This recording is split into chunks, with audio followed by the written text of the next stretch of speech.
Welcome to the Food Service Video Training Series. This video covers kidney disease and renal diets. This video covers how kidneys work, functions of the kidneys, a brief look at kidney disease, renal diets and fluid restrictions, and the consequences of not getting it right.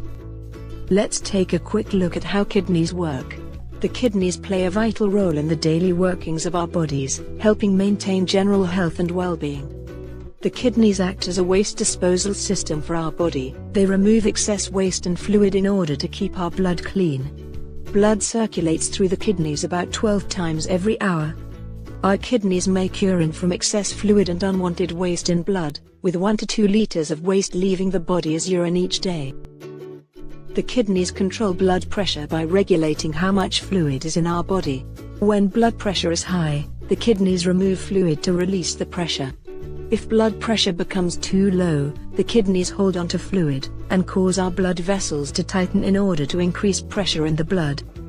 Kidneys act like a filter, to remove excess waste such as potassium, phosphate and fluid from our body so they don't build up.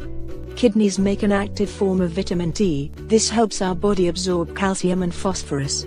Calcium and phosphorus are important minerals for making bones strong and healthy. Kidneys also help maintain a healthy balance of the chemicals that control acid levels. The foods we eat can either increase or decrease the amount of acid in our body. Our kidneys balance the acid level by adjusting the chemicals in the blood.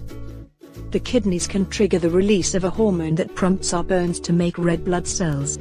Red blood cells carry oxygen throughout our body to supply the energy needed for daily activities. There are 5 stages of kidney disease. When our kidneys are not working properly, all the functions they normally do can be impacted. Eating the right foods can help the kidneys work better and last longer, but eating the wrong foods can cause stress on the kidneys, leading to sickness or even death. The main dietary factors to consider in kidney disease are sodium or salt, potassium, phosphorus and fluid. Too much salt can lead to high blood pressure. Salt is often hidden in foods we may not suspect, such as sauces, gravies, canned, packaged and processed foods.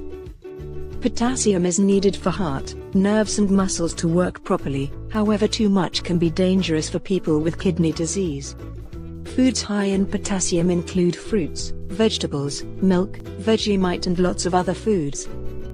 Phosphorus is a mineral that keeps bones and teeth strong, however too much phosphorus can also be dangerous for people with kidney disease.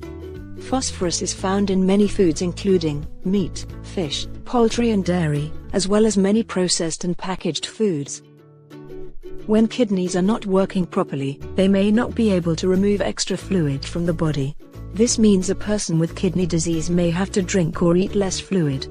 This could mean some patients have a fluid restriction. It's important to remember that foods that are liquid at room temperature also count towards a person's fluid restriction.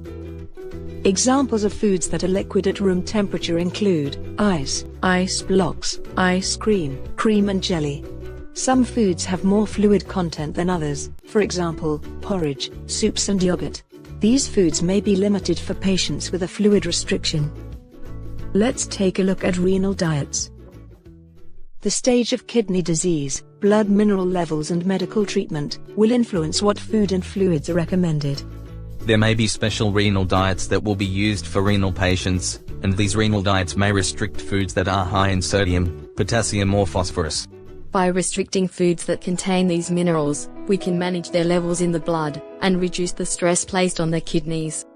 Renal diets may also have a fluid restriction. This aims to control how much fluid a patient receives. Find out from your dietitian or manager if you have renal diets where you work, and find out how you know whether someone has a fluid restriction or not.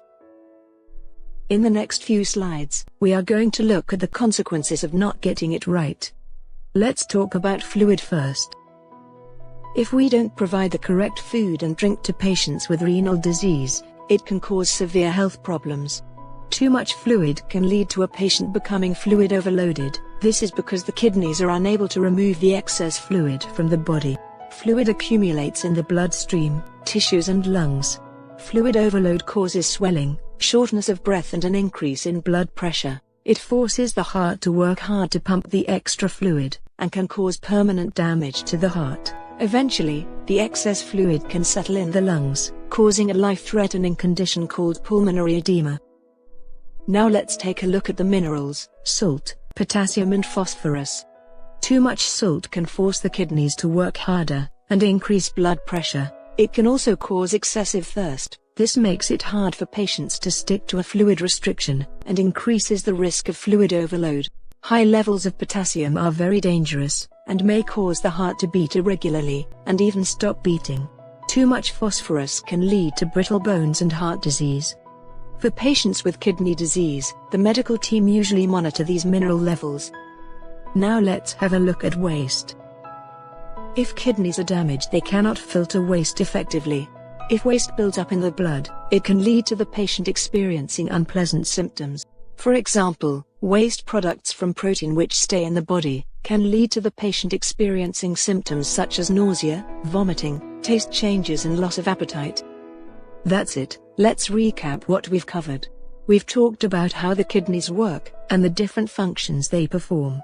We've looked at what happens when the kidneys don't work properly, and how we can put less stress on the kidneys by providing the right foods and fluids. Lastly, we looked at the consequences of not getting it right. That's a lot of information. Take a few moments to think about how what you've learned will help you in your role. Thanks for watching this training video.